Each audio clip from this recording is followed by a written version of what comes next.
ಕನ್ನಡ ನಾಡು, ಇದು ಕನ್ನಡಿಗರ ನಾಡಿಮಿಡಿತ.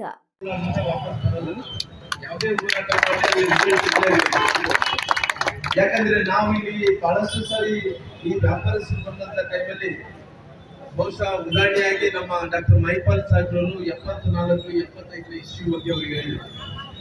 ಮುಂಚೆಯಿಂದ ಕೂಡ ಇವತ್ತು ಅಲ್ಲೇ ಜೀವನ ಮಾಡ್ಕೊಂಡು ಬರ್ತಾ ಇದಾರೆ. ಯಾರೇ ಸರ್ಕಾರಗಳು ಬರಲಿ, ಯಾರೇ ಕಾರ್ಪೊರೇಷನ್ ಯಾವುದೇ ಪಾರ್ಟಿಗಳು ಬರಲಿ, ವ್ಯಾಪಾರಸ್ಥರ ತಟ್ಟಿಗೆ ನಾವು ಯಾರು ಹೋಗಲ್ಲ. ನಾನು ಕಾರ್ಪೊರೇಷನ್ ಅಧಿಕಾರಿಗಳನ್ನು ಕರೆದು ಮಾತಾಡಿದೆ. ಏನಪ್ಪಾ ಯಾರೋ ಒಬ್ರು ಬಂದು ಇಲ್ಲಿ ಖಾಲಿ ಮಾಡಂತ ಇದ್ದಾರೆ, ನಿಮ್ ಗಮನದಲ್ಲಿ ಇದೆ ಅಂತ ಹೇಳಿದ್ರೆ ಅವ್ರು ಹೇಳ್ತಾರೆ ನಮ್ಮ ಗಮನದಲ್ಲಿ ಇಲ್ಲ ಅಂತಾರೆ. ಅವರು ಮತ್ತು ಎತ್ತಿನಗಾಡಿನ ಅಧ್ಯಕ್ಷರಾದಂತ ಸನ್ಮಾನ್ಯ ವೆಂಕಟೇಶಪ್ಪ ಅಣ್ಣನವರು, ಕಾರ್ಪೊರೇಟರ್ ಹನುಮಂತಪ್ಪ ಮತ್ತು ಕಾರ್ಪೊರೇಟರ್ ಹನುಮಂತಪ್ಪನವರು, ನಮ್ಮ ಗಾದಿಯವರು, ಚಂದ್ರ ಅವರು, ಬಹಳಷ್ಟು ಮಂದಿ ಇಲ್ಲಿ ಈ ರೀತಿ ಹೋರಾಟವನ್ನು ಮಾಡ್ತಿದ್ವಿ ಅಂದ ತಕ್ಷಣನೇ ಕೇವಲ ನಾವೆಲ್ಲರೂ ಕೂಡ ಸೇರಿರೋದು ಫೋನ್ ಮೂಲಕ ನಾವೆಲ್ಲರೂ ಕೂಡ ಸೇರಿಕೊಂಡಿವಿ. ಅವ್ರಿಗೆ ಗೊತ್ತಿದೆ ಎಲ್ಲೋ ಒಂದು ಕಡೆ ಹೋರಾಟ ಆಗ್ತಾ ಇದೆ ಅಂದ್ರೆ ಈಗ ರಾಮ್ಲೂರು ಹೋಗ್ತಾರ, ರಾಮ್ಲೂರು ಹೋದ್ರೆ ರಾಮ್ಲೂರು ರಿಸಲ್ಟ್ ತಗೊಳ್ಳಾರ್ದಂತೆ ವಾಪಸ್ ಬರಲ್ಲ. ನಾವು ಯಾವುದೇ ಹೋರಾಟ ಮಾಡಿ ಅಲ್ಲಿ ರಿಸಲ್ಟ್ ಇರಲೇಬೇಕು. ಯಾಕಂದ್ರೆ ನಾವು ಇಲ್ಲಿ ಬಹಳಷ್ಟು ಸಾರಿ ಈ ವ್ಯಾಪಾರಸ್ಥರು ಬಂದಂತ ಟೈಮಲ್ಲಿ ಬಹುಶಃ ಉದಾಹರಣೆಯಾಗಿ ನಮ್ಮ ಡಾಕ್ಟರ್ ಮೈಪಾಲ್ ಸಾಹೇಬ್ರವರು 74-75 ಇಶ್ಯೂ ಬಗ್ಗೆ ಅವ್ರು ಹೇಳಿದ್ರು. ಮುಂಚೆಯಿಂದ ಕೂಡ ಇವತ್ತು ಅಲ್ಲೇ ಜೀವನ ಮಾಡ್ಕೊಂಡು ಬರ್ತಾ ಇದಾರ. ಯಾರೇ ಸರ್ಕಾರಗಳು ಬರಲಿ, ಯಾರೇ ಕಾರ್ಪೊರೇಷನ್ದಲ್ಲಿ ಯಾವುದೇ ಪಾರ್ಟಿಗಳು ಬರಲಿ, ವ್ಯಾಪಾರಸ್ಥರ ತಂಡಿಗೆ ನಾವು ಯಾರು ಹೋಗಲ್ಲ. ನಾನು ಕಾರ್ಪೊರೇಷನ್ ಅಧಿಕಾರಿಗಳನ್ನ ಕರೆದು ಮಾತಾಡಿದೆ. ಏನಪ್ಪಾ ಯಾರೋ ಒಬ್ರು ಬಂದು ಇಲ್ಲಿ ಖಾಲಿ ಮಾಡಂತ ಇದ್ದಾರೆ, ನಿಮ್ ಗಮನದಲ್ಲಿ ಇದೆ ಅಂತ ಹೇಳಿದ್ರೆ ಅವ್ರು ಹೇಳ್ತಾರೆ ನಮ್ಮ ಗಮನದಲ್ಲಿ ಇಲ್ಲ ಅಂತಾರ. ಇವತ್ತು ಸರ್ಕಾರದ ಗಮನದಲ್ಲಿ ಇದೆ ಅಂದ್ರೆ ಸರ್ಕಾರದ ಗಮನದಲ್ಲಿ ಇಲ್ಲ. ಪೊಲೀಸ್ ಅಧಿಕಾರಿಗಳ ಗಮನದಲ್ಲಿ ಇದೆ ಅಂದ್ರೆ ಪೊಲೀಸ್ ಅಧಿಕಾರಿಗಳ ಗಮನದಲ್ಲಿ ಕೂಡ ಇಲ್ಲ. ಯಾರೋ ರಾತ್ರಿ ನುಗ್ಗುತ್ತಾರ, ಒಂದು ಶೆಟ್ರನ್ನು ಕಿತ್ಕೊಂಡು ಹೋಗ್ತಾರೆ. ಎಷ್ಟು ಶೆಟ್ರುಗಳು? 4 ಶೆಟ್ರು, 8 ಶೆಟ್ರು. ಒಂದು ಗಾಡಿಯ ಮೇಲೆ ಮಳೆ ಹೊಡೆದ್ರೆ ಕಿತ್ತಬೇಕಂದ್ರೆ ಕಷ್ಟ.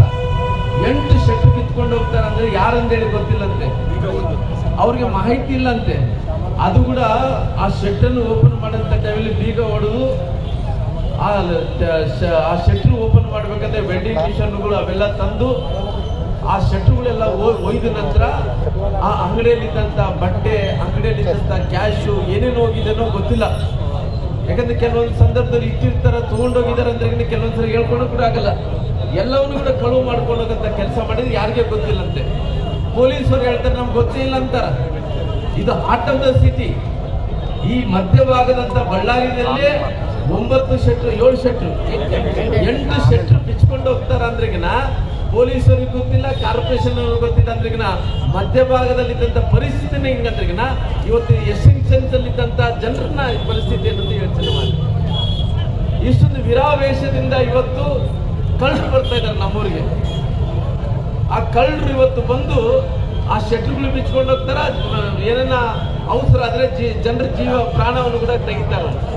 ಯಾವ್ದು ಹಿಂದೆ ಮುಂದೆ ನೋಡಂತ ಮಂದಿ ಅಲ್ಲ ಅವರು. ಅದಕ್ಕೋಸ್ಕರವಾಗಿ ಗಟ್ಟಿಯಾಗಿ ಹೋರಾಟವನ್ನು ಮಾಡಬೇಕು ಅನ್ನೋಂಥ ಕಾರಣದಿಂದ ವಿಶೇಷವಾಗಿ ಅವರೆಲ್ಲರಿಗೂ ಕೂಡ ಅವ್ರಿಗೆ ರಕ್ಷಣೆಯನ್ನು ಕೊಡಬೇಕು. ಅವ್ರಿಗೆ ತೊಂದರೆ ಆಗಬಾರ್ದು. ಮುಂದಕ್ಕೆ ಅವ್ರಿಗೆ ಎಷ್ಟು ವರ್ಷಗಳ ಕಾಲ ಜೀವನ ಮಾಡ್ತಾರೋ ಕಾನೂನುಬದ್ಧವಾಗಿ ಅವ್ರಿಗೆ ಅನುಕೂಲ ಮಾಡಿಕೊಡ್ಬೇಕು ಅನ್ನೋಂಥ ಕಾರಣದಿಂದ ಕಾರ್ಪೊರೇಷನ್ ಅಧಿಕಾರಿಗಳು ಕೂಡ ಮಾತಾಡಿ ಎಲ್ಲರೂ ಇಲ್ಲಿ ಇದೇ ರೀತಿಯಲ್ಲಿ ಕೂಡ ಪತ್ರದ ಮೂಲಕ ಅವರಿಗೆ ರವಾನೆ ಮಾಡೋಂಥ ಕೆಲಸ ಮಾಡಿದ್ವಿ.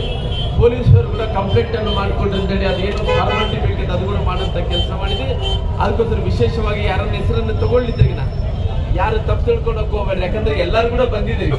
ಕೆಲವು ಮಂದಿ ಹೆಸರು ಮಾತ್ರ ನಾನು ತಗೊಂಡಿದ್ದೇನಪ್ಪ, ನನ್ನ ಹೆಸರು ಅಣ್ಣ ಹೇಳಿಲ್ಲ ಅಂತೇಳಿ ಯಾರು ತಪ್ಪು ತಿಳ್ಕೊಳಕ್ ಹೋಗ್ಬೇಡ್ರಿ. ನೀವೆಲ್ಲರೂ ಕೂಡ ಇವತ್ತು ಈ ಹೋರಾಟ ಯಶಸ್ವಿ ಆಗಿದೆ ಅಂದ್ರೆಗಿನ ನಿಮ್ಮೆಲ್ಲರೂ ಹೋರಾಟ ಆಗಿದೆ. ಹೀಗಾಗಿ ಇವತ್ತು ಭಗವಂತನ ಸೇವೆ ಇದೆ. ಯಾರು ಕಷ್ಟದಲ್ಲಿ ಇರ್ತಾರೋ ಅವ್ರಿಗೆ ಬಂದು ರಕ್ಷಣೆಯನ್ನು ಕೊಟ್ಟರೆ ಅದು ಭಗವಂತನಿಗೆ ಸಂತೋಷ ಆಗುತ್ತೆ. ಆ ರೀತಿಯಲ್ಲಿ ನಂಬಿ ನಾವು ಹೋರಾಟವನ್ನು ಮಾಡಿದಂಥವ್ರು ಇವತ್ತು ನಾವು ಬಂದಿದ್ವಿ. ಯಾರು ತಗೊಂಡಿದ್ರೆ ಕೂಡ ಎಲ್ಲರೂ ಕೂಡ ನಾವು ಪಾಲ್ಗೊಂಡು ಈ ಕಾರ್ಯಕ್ರಮದ ಯಶಸ್ವಿ ಮಾಡಿದ್ವಿ. ಅವ್ರಿಗೆ ನ್ಯಾಯವನ್ನು ಕೂಡ ದೊರಕಿಸಿಕೊಟ್ಟಿದ್ವಿ ಅನ್ನೋಂಥ ವಿನಂತಿಯನ್ನು ಮಾಡ್ತಾ ತಮ್ಮೆಲ್ಲರೂ ಕೂಡ ವಂದನೆಗಳನ್ನು ತಿಳಿಸುತ್ತಾ ನಾನು ಮಾತುಗಳು ಮಾಡಿಕೊಂಡಿಲ್ವಾ? ಈಗಲೇ ಸಬ್ಸ್ಕ್ರೈಬ್ ಮಾಡಿ, ಬೆಲ್ ಐಕಾನ್ ಅನ್ನು ಒತ್ತಿ ನೋಟಿಫಿಕೇಶನ್ಗಳನ್ನ ಪಡೆಯಿರಿ.